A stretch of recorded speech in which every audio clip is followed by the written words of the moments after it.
Yeah, so first of all, thank you for inviting me to present. And thank you for the introduction. Then I don't have to talk about myself. But yeah, I've been involved in this project here together with it's a project and a collaboration between different partners that you see here. It's been like a Norway-US collaboration, and it's financed by the Hydrogen project on the Norwegian side and by the Department of Energy in the US. So we are from SINTEF NTNU, PNNL and Argonne National Laboratory in the US. And we have done the work on the power market models for the clean energy transition, where we have looked into state-of-the-art and future research needs. And before I move on, I just want to say thank you to Audun from Argonne, who has helped prepare these slides. But this collaboration has resulted in a review paper that was recently submitted to Applied Energy. So it's not actually accepted yet, but it's in the pipeline, so we are crossing our fingers. Yeah, but today I will just go through some background and information about the project before we go into power market models and their design features that we have looked into, and also round up with some highlights from the paper. I'm not able to cover the full journal article in just one presentation, so there will be some highlights. So the background motivation of the project is, as always, that the power systems, both in the US and Europe, are going to rapid transformation in the resource mix, driven by, of course, these decarbonization targets, but also technology development and cost reductions. And there's also a large increase in variable and uncertain renewable energy production with low marginal costs that will affect the market and the market outcomes.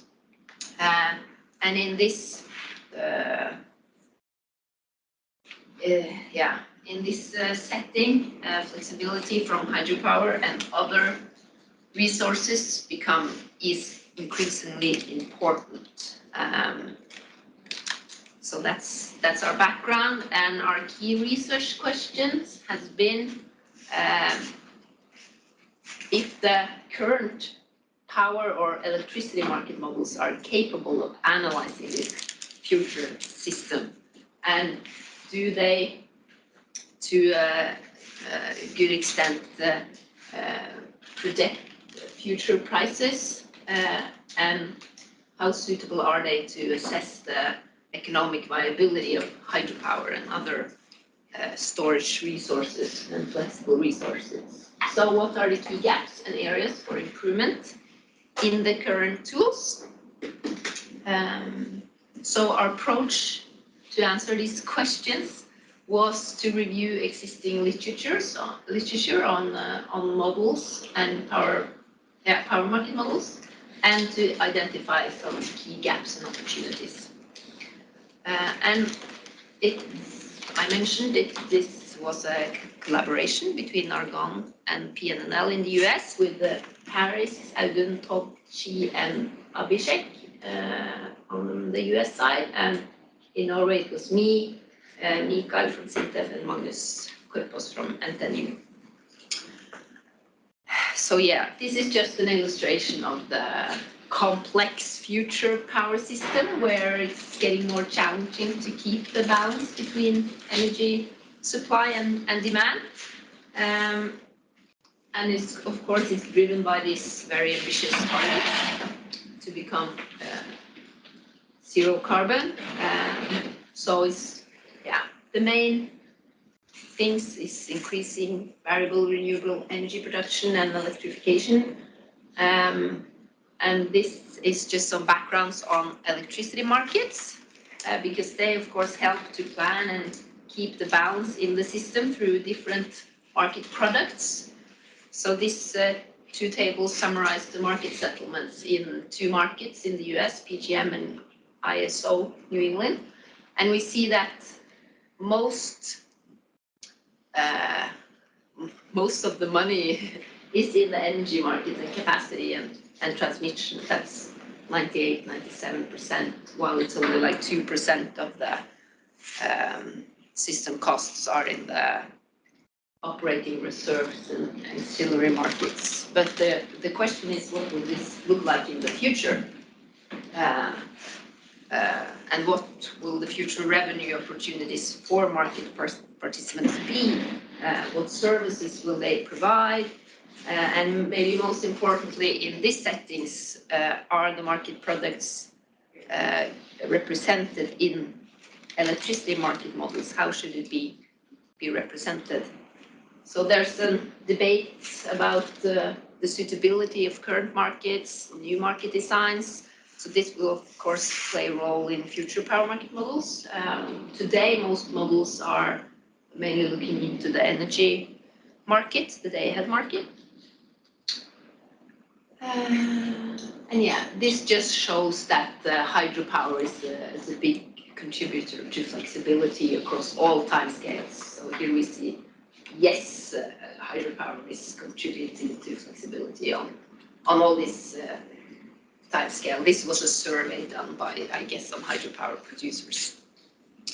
And of course, hydropower is like the largest, I think 90% of all energy storage in the world is coming from hydropower. So it's a very important flexibility asset in markets with hydropower. So that's why we are looking especially into hydropower in our study.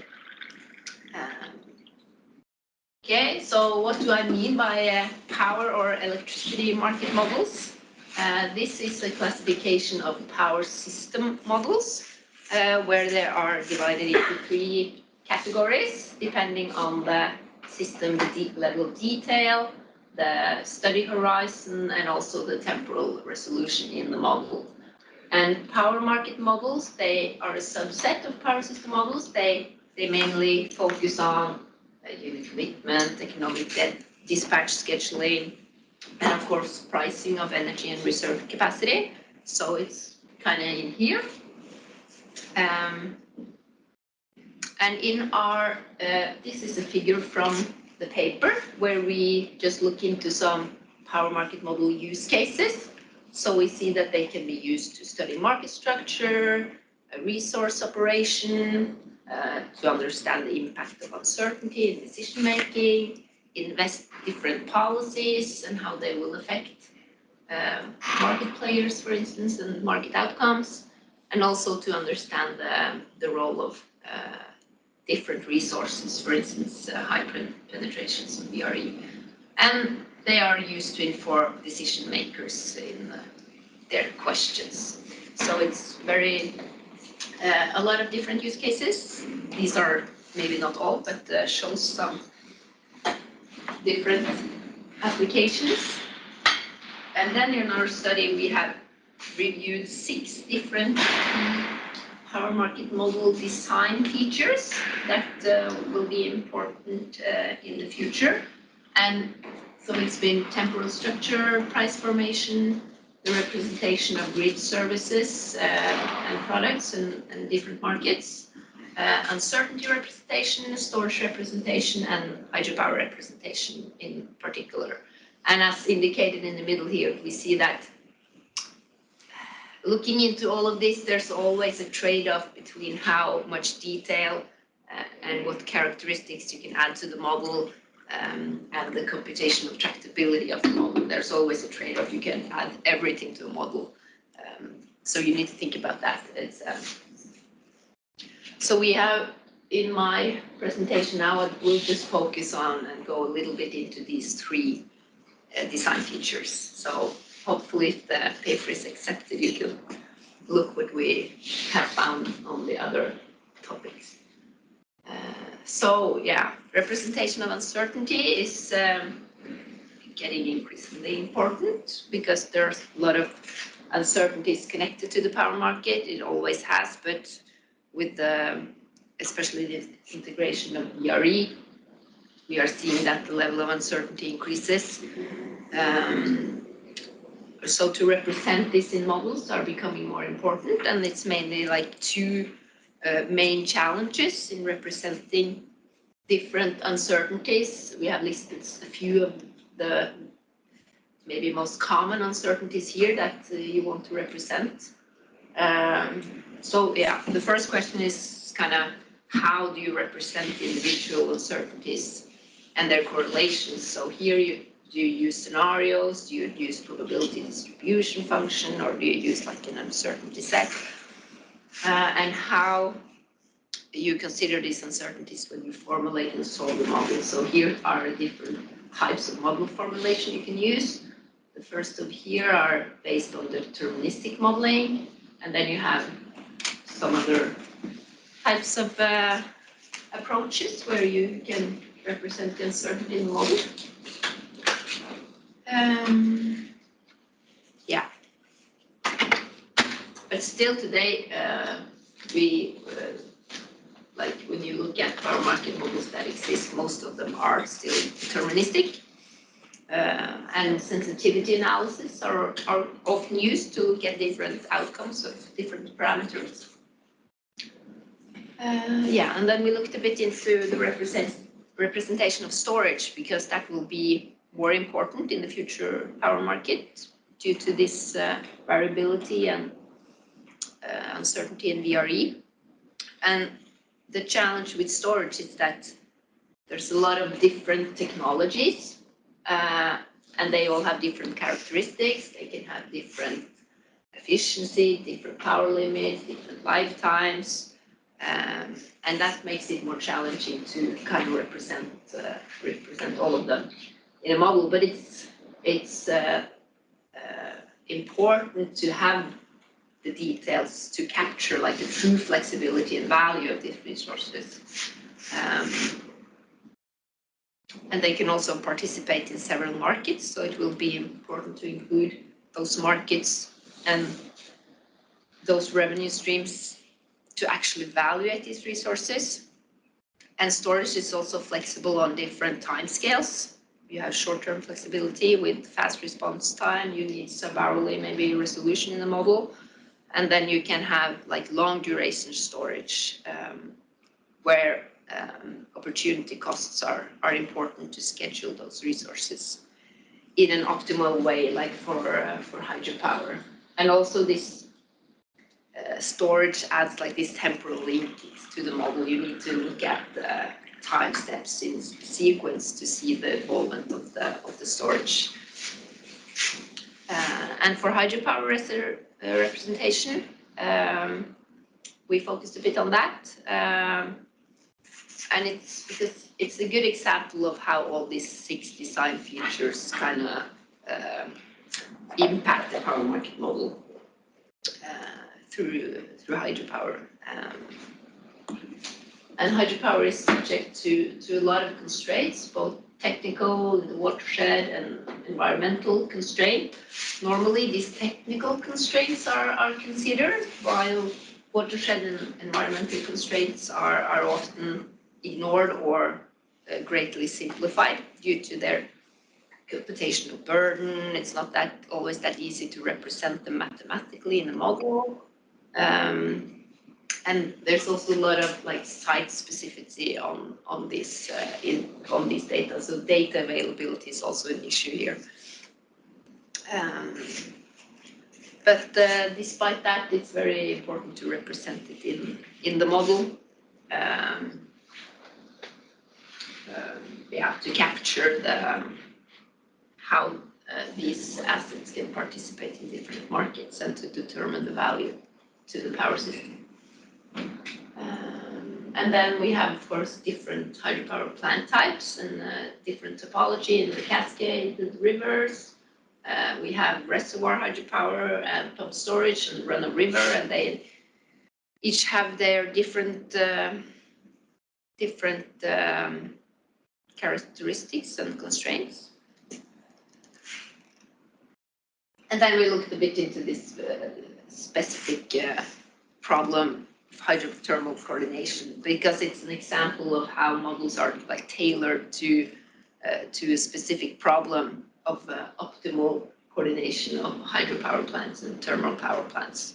So it's a complex power market model with detailed representation of hydro and also the uncertainty in hydro inflow. So mostly we use SDP or SDP to solve these problems. Yeah, and these are, I'm just gonna finish now with the summary in the two tables that we have in the paper. This table summarizes, I'm not gonna cover everything here, but we have looked into these 6, here is only 4 of them, but we had these 6 design features that we looked into, and then we have looked at different development areas where power market models are used. So we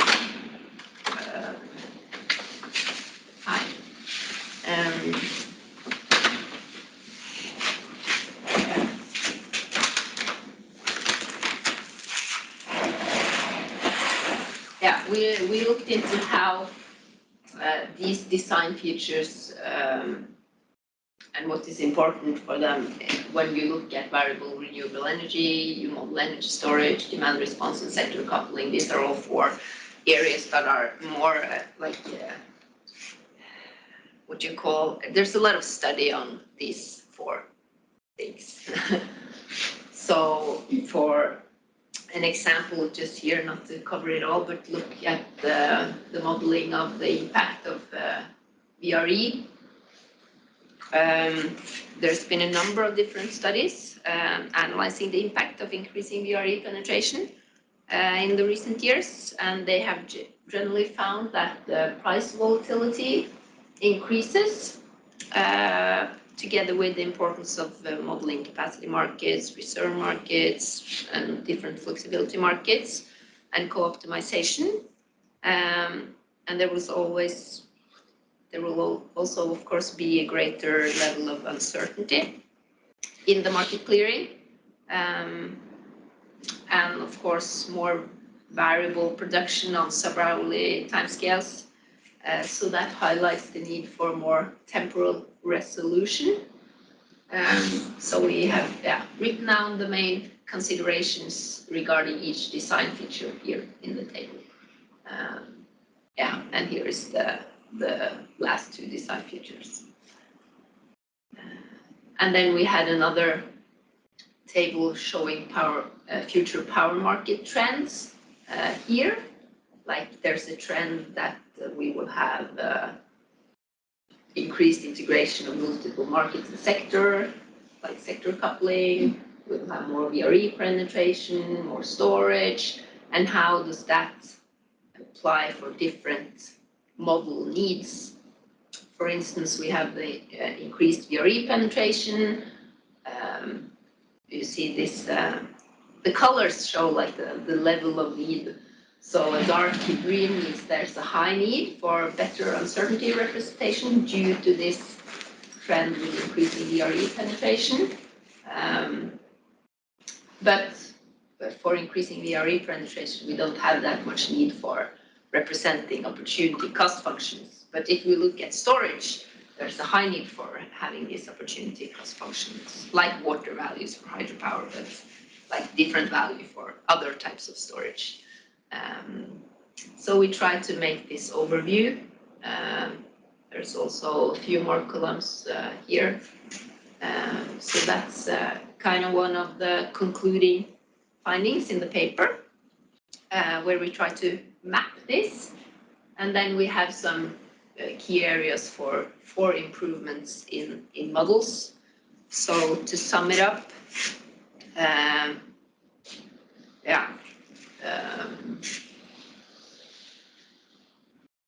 sorry.